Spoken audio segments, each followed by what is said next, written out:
Happy Martin Luther King Day, everybody. It's the dog with you on a chilly Monday morning, but it's going to be gorgeous this week. We're talking 48 to 50, like 5 days in a row.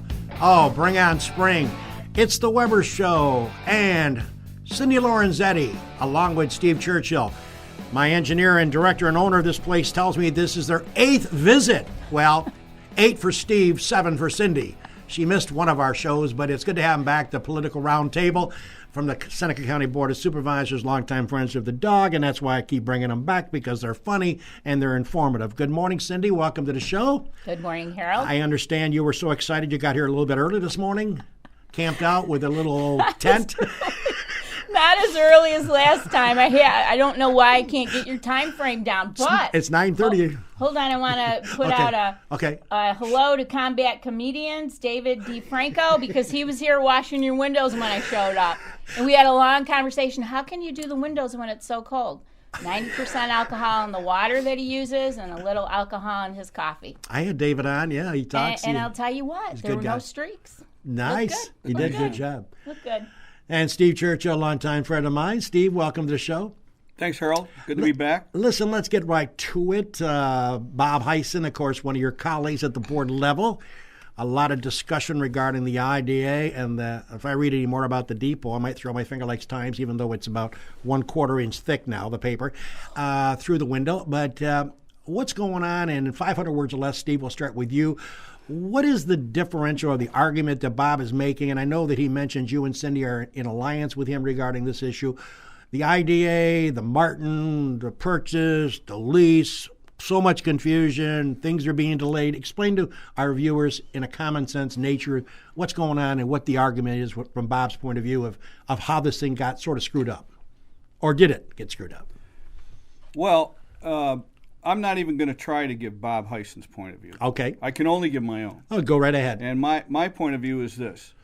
Is last year, just about this time, I was asking the question, I was trying to get the county to take over the depot, and I was asking the question, what qualifies the IDA to run a process like this? And I think what we're finding out is a year later, we're finding out nothing. Because they certainly weren't qualified to do the bid process because it's turned into a fiasco. They changed the rules as it's going. There's no way anybody could ever convince anybody that Mr. Martin didn't know that he had to pay property taxes and what the assessment was and how much those taxes were going to be. So was there a fix-in? Kind of feels like it. But, and of course, our IDAs will never admit any wrongdoing on their part. So I'm totally disgusted with the outcome of the process and the way it's gone. And, if I had my druthers, we'd be doing something different than just moving forward. Well, Cindy, piggyback his comments. You agree or in concept, or what's your opinion of what's been taking place or not taking place regarding that? I'd like to put it in a way that I sat on the committee and the process I thought that we had was going to work. However, unfortunately, the process changed. And I totally have been against it. I've been the only no vote from here on out when it turned from a for sale, to a lease. I don't know why the rules got changed at the 11th hour. I question that. We weren't given any heads up. It happened during a meeting. I'm like, what are you talking about? How can you do this? And I think that it's totally wrong. I have voted no. And now I feel it's time for the Board of Supervisors to step in and take some action, and I think that we can, and I think we have the support to. And I also want to say that it's been a rough road, and the IDA has not looked favorably in the public right now. Tried to maybe make some changes, but changes are slow, and it needs to be more transparent. And I think we need to start with administration. We need to take a look at why it's not working. And, I'm not happy. And just for the record, Harold, sure. Hers was 505 words. I like that. Mine was 498. I like that.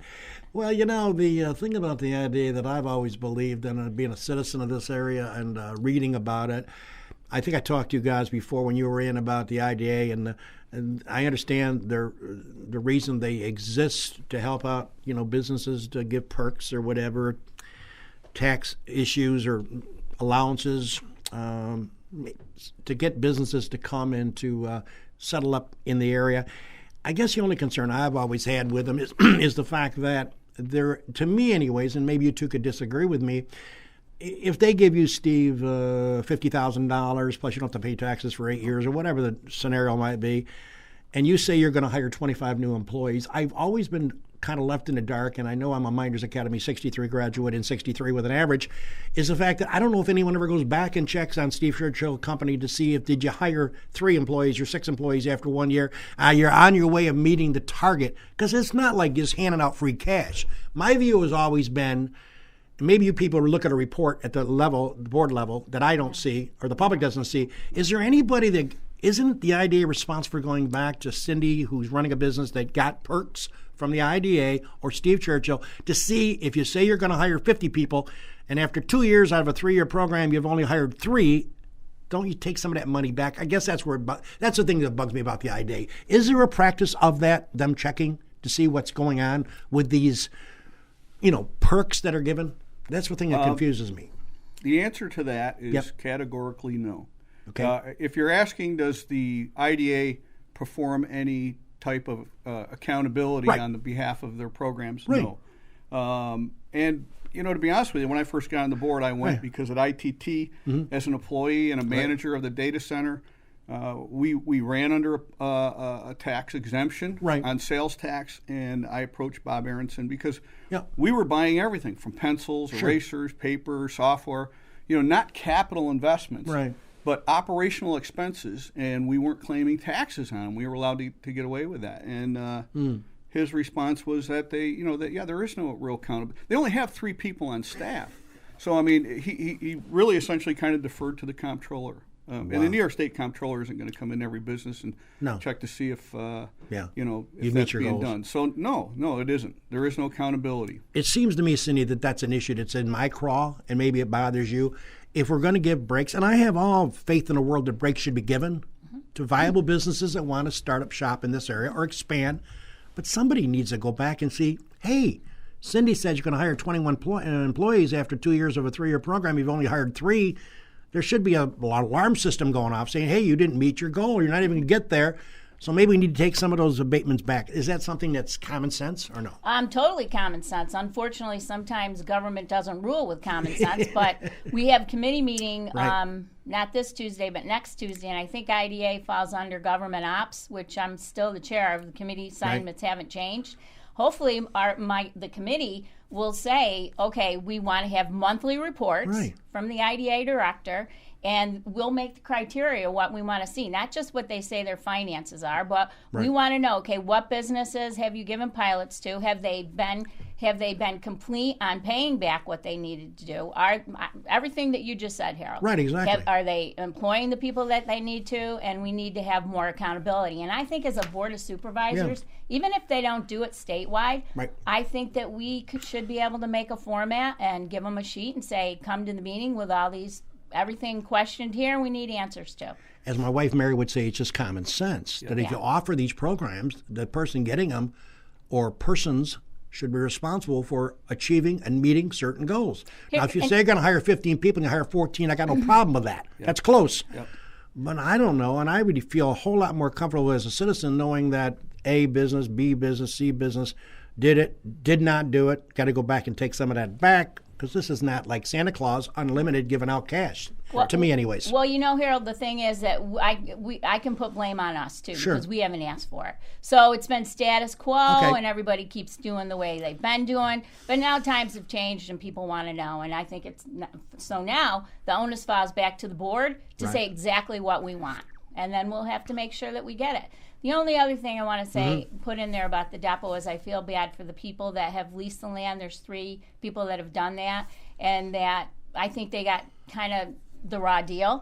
And I'm going to try to look into that because it is a lease now, although the lawyer for the IDA says we can't make it. So the people that wanted to lease, that have leased for, over 15, 20 years, I'm going to check that out because I don't think that they were treated fairly. I believe, look, the IDA can do anything they want. They've proven that over the years. So if they wanted to lease to 3 homeowners who are currently out there, certainly they can do it. I would think I think the real answer is they don't want to do it.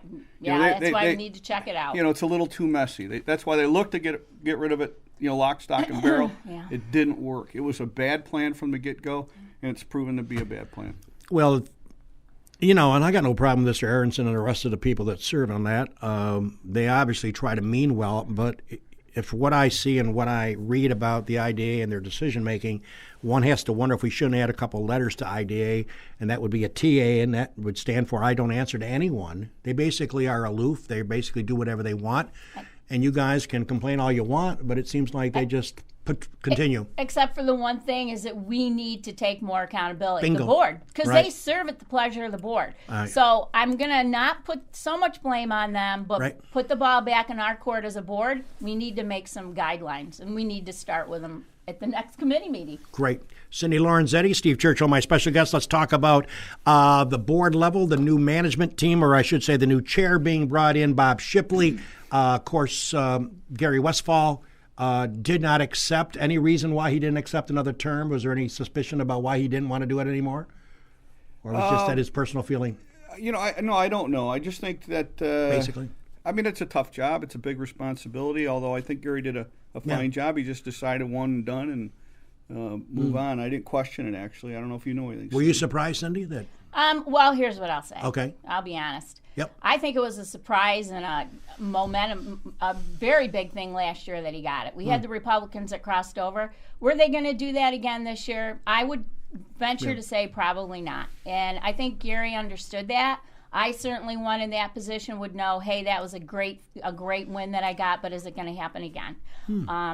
So with that being said, though, we put Gary in a very important position, one that he will do well at. And again, the Republicans crossed over the line. They saw that Gary has the administrative finance background from when he was the Village of Waterloo administrator, and that he will be a good second pair of eyes. I know we have a new finance director, and she's doing a good job as far as I can tell, but we have the county manager. But I do think a second set of eyes from a board member and being, he'll be able to just keep checks and balances. And I think Bob Shipley will do a good job. I've worked with him. He's been the majority leader. I've been the minority leader, and he communicates well, and I think he'll be very fair in that position. And the big question on the Weber Show this morning is you were nominated by an individual on the board, and I was sort of shocked when I read my edition of the Quarter-Inch Finger Lakes Times that you declined. Would you explain to my viewers why Cindy Lorenzetti, of all people, would have declined the opportunity, even though maybe the votes wouldn't have been in your favor, but it would have been nice for you to be Queen of the Castle? No, thank you. You didn't want to be Queen of the Castle? No, thank you. Actually, I'll put it like this. Okay. I'm not a big NASCAR fan, but I'll go there like this. You got the driver that gets all the glory and he does the job to win, but then you have the pit crew that changes the tires and makes sure the oil's there and gets them back on the track. That's you. I belong in the pit crew. I really would not be a good person to try to be up at the helm. I think that I'm too much of the redneck down in the bottom. And honestly and truly, I'm happy in my spot, and I have 89 votes, so that keeps me where I need to be. And Steve, were you surprised? Well, I'm the one that nominated her. I know you did. And I knew it was a long shot, and I kind of told her ahead of time, but I don't think she took me seriously. But I think, it's long overdue that there is a woman at the helm of Seneca County. Thank you. There's never been one. Thank you. And that would have been. I think that would have been wonderful, and I can't think of any woman more qualified than Cindy Garland. Yes, I agree. And she would have done a wonderful job. She does a wonderful job down at the town of Fayette. It's a different hat, and I think she really would have worn it well. I mean, I get it. She is a Badger, and she does, in that pit crew, she gets stuff done. In fact, I would say she's the crew chief. But she would have also done good driving that car, and probably would have won. I think she would have had. She might have carried the day because she just does a hell of a job. No, I'm good, and I thank Steve for putting all that confidence in me. But again, I really don't think that I would be suited for that position. Okay. Next time. Next time. Well, this is Weber this week. We have our friends in Cindy Lorenzetti along with Steve Churchill. A lot to talk about. We got a few sports items to zero over after we come back from commercial break. Oh, happy Martin Luther King Day. 2 weeks from Wednesday. Las Vegas style, baby. Tire, New York. Can you believe it? We'll come back.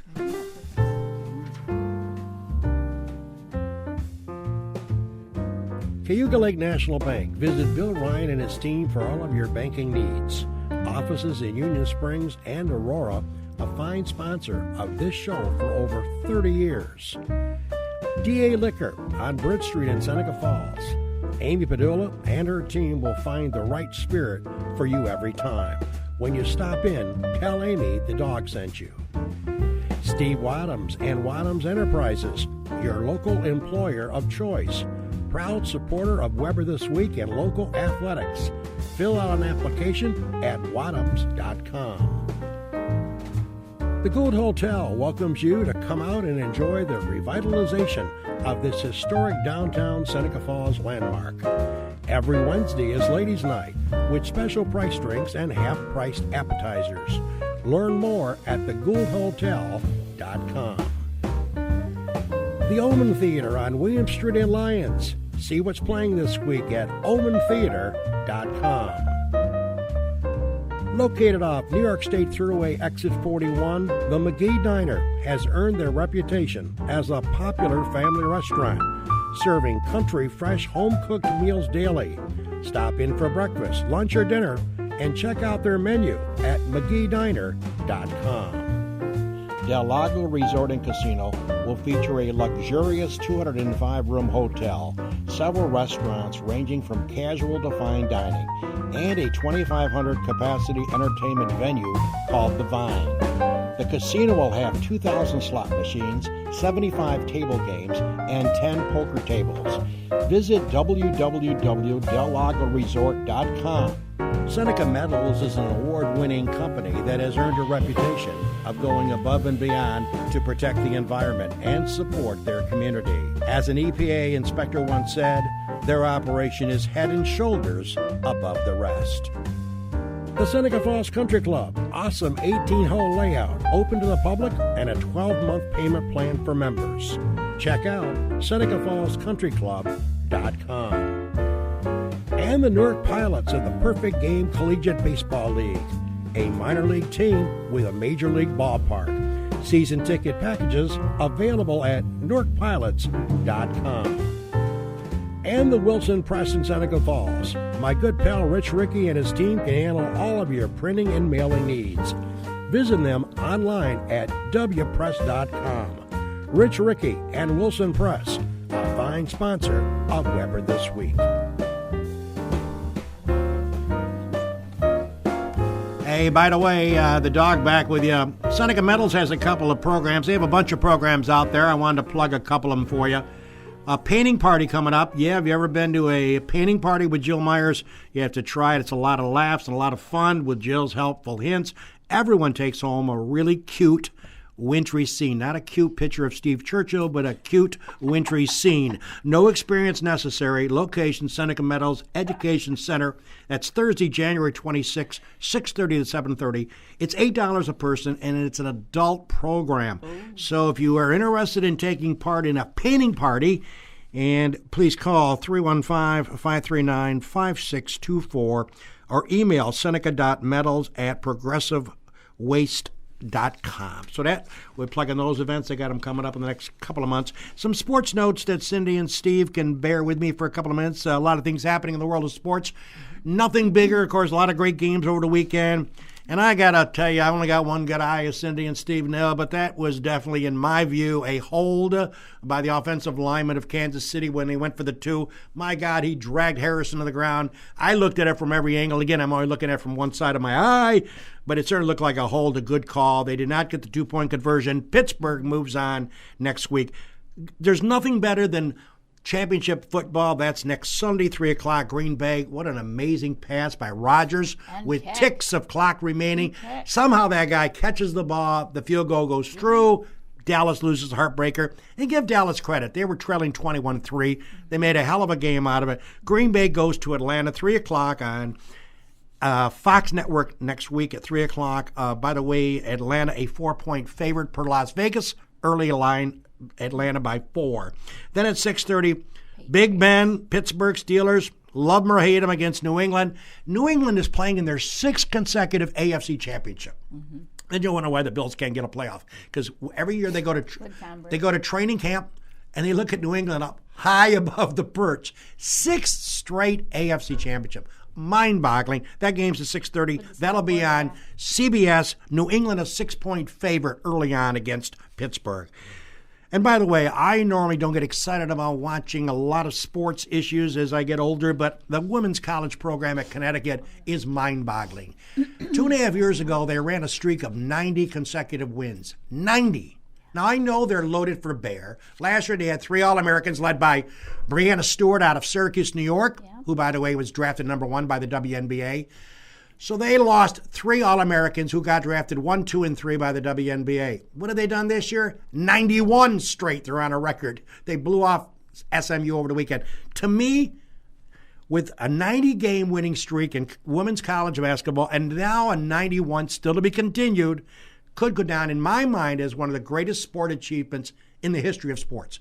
Think about how impressive that is. And I know they're loaded for bear, but as Cindy and Steve will vouch for, eventually you get out of college. You can't stay there forever, all right? Maybe 4 years or 5 years, right?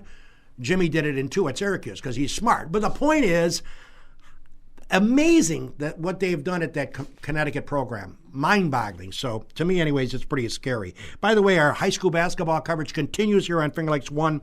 Tomorrow night, Mid-Lakes will come to Minders Academy. That'll be a radio version with our video recordings later in the evening. Jimmy, what, 11:15, 11:30 in that area for it to be broadcast live? No, since it's right here in Seneca Falls, 10:15. Bingo. So you listen live tomorrow night for Minders, and then you watch live at about 10:15. So, yeah, Mid-Lakes comes to Minders Academy tomorrow night. Thursday night, Dave Barnick gets out his larynx and he starts talking broadcast, which is good.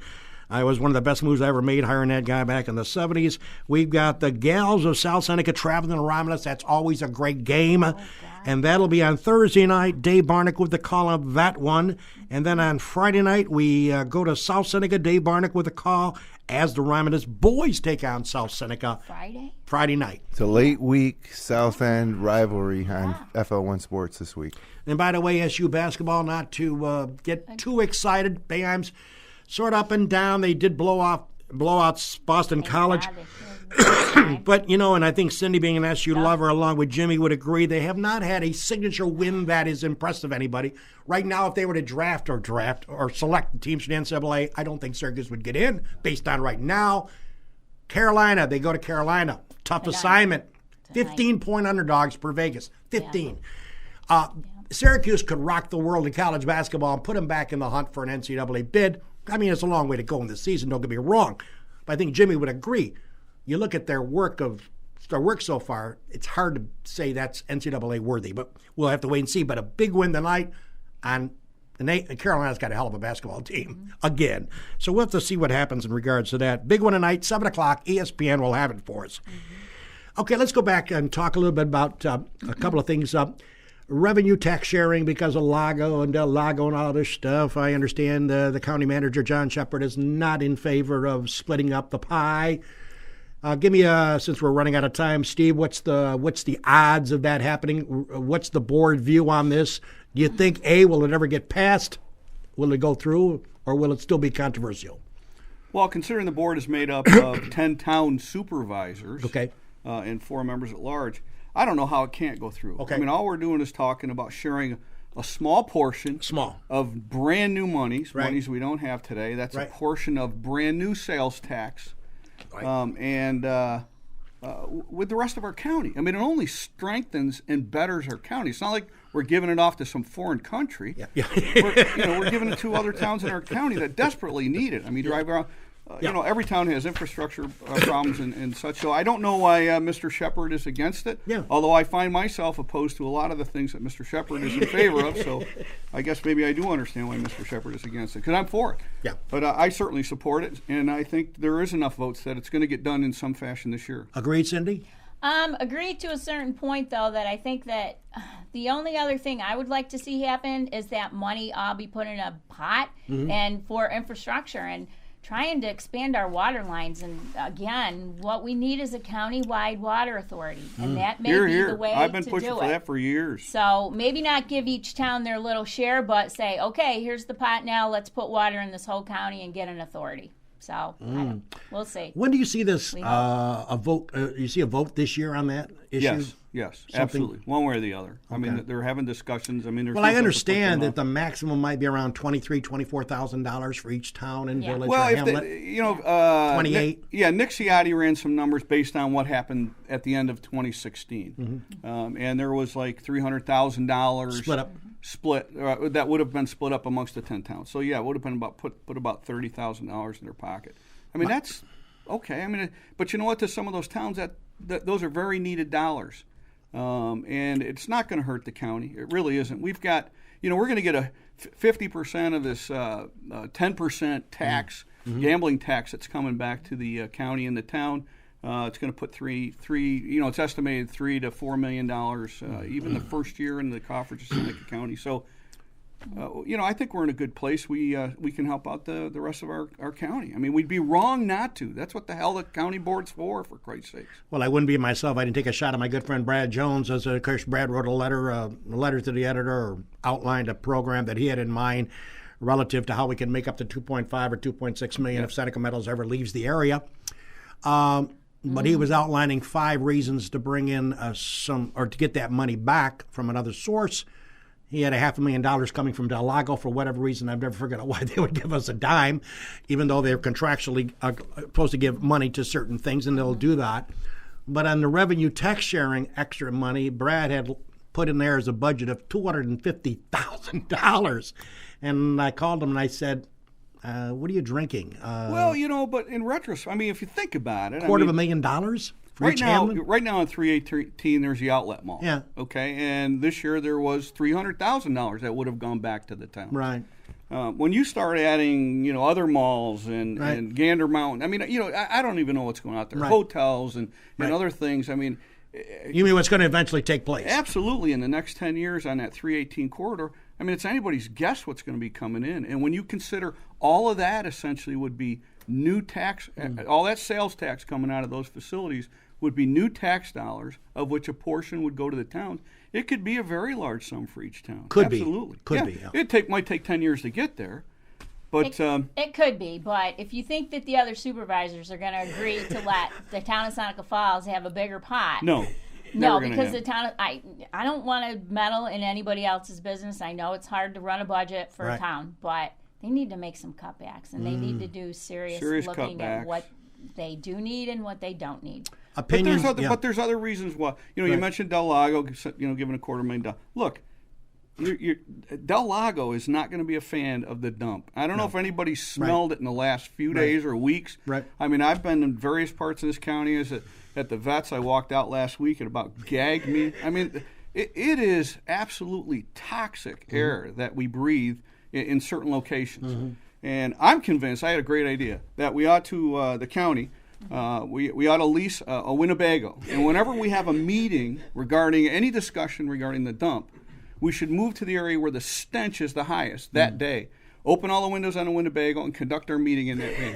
And that way, I'll tell you what, we'd make the right decisions, number one, because it's all about that stink, and it's killing us. It really is killing us. Well, we do have that law that we're looking at. and For odor control. Exactly. At the county level. Yes. Yes. So we're going to keep plugging away We're with that. working And hard I on think that. we have Working hard on we have that. support on that. Absolutely. Yeah. Quick comment, Cindy, about the new hires at the town board of Seneca Falls, Lou Farrar and Tom Ruzicka. Do you know either one of them? I've heard of their names, but no, Okay. I really don't. Okay. Saw them on your show last week. Yeah. Okay. Yeah. Just curious. Steve, you know either one of them? I don't, Okay. but I hope they do a good job. They seem to both express a great concern for the community, and hopefully, they come out on the right side of things. I mean, the dump is a tough issue. Yeah. And we need to make a lot of changes in the next 10 years to get her closed. But hopefully we all pull together and work to get that done. Well, that's good. Well, guys, I'm sorry to look at the clock and see 10 o'clock. Cindy's been here for about 7 hours. She arrived. So in the her race is Winnebago. over, you're saying, right? Pretty We much. need an hour. We want an hour when we come No, on. you don't want to know. Well, we'd have to double the sponsorship fee for all of our sponsors, and that would be tough on them. Well, the but, landfill might. yeah, that's right. Hey, or Del Lago. No, I don't mean that. I know, I'm there just you kidding. go. There you go. That's right. Well, guys, as usual, it's always a pleasure to have both of you in, and we'll get you back And, oh, by the way, Jimmy Todd told me that you were on 8 times, and Cindy's been on 7 times since I had the show in 5 years. Hard to believe. So you guys are the most popular guests that I bring in. Well, I don't know if we're the most popular, but well, to me you are. That's why you're invited. We're the most frequent. Frequent flyers. It might just be a reflection on how hard up you are. Nah, no, I got other guests I could bring in, but I like to get your views, and we do need more time. We appreciate it. We appreciate it, and we love having you. So. Happy Martin Luther King Day to both of you. Thanks, Cindy, and thank you, Steve. I appreciate it. And by the way, next week, folks, we turn our attention still in the county. Yeah, we did the town board last week. We got the supervisors this week. Melissa Taylor, director of 911, will be arriving next week. Melissa Taylor, who I met at Doyle Marquardt's going away party. Yeah, great party. Which was phenomenal. And she oversees the 911, and so she had some interesting comments, and I wanted her on the program. She'll be here next Monday, the same day as my wife Mary's birthday, January 23rd. Mary, like a day over 50 or 40. What can I say to stand a good side of Mary? She's a wonderful wife and a great mother and a great grandmother. All right, speaking for Cindy Lorenzetti, along with my buddy Steve Churchill. Take care, everybody. Have a great week, everybody. Let's get out the Bermuda shorts. We're talking 50.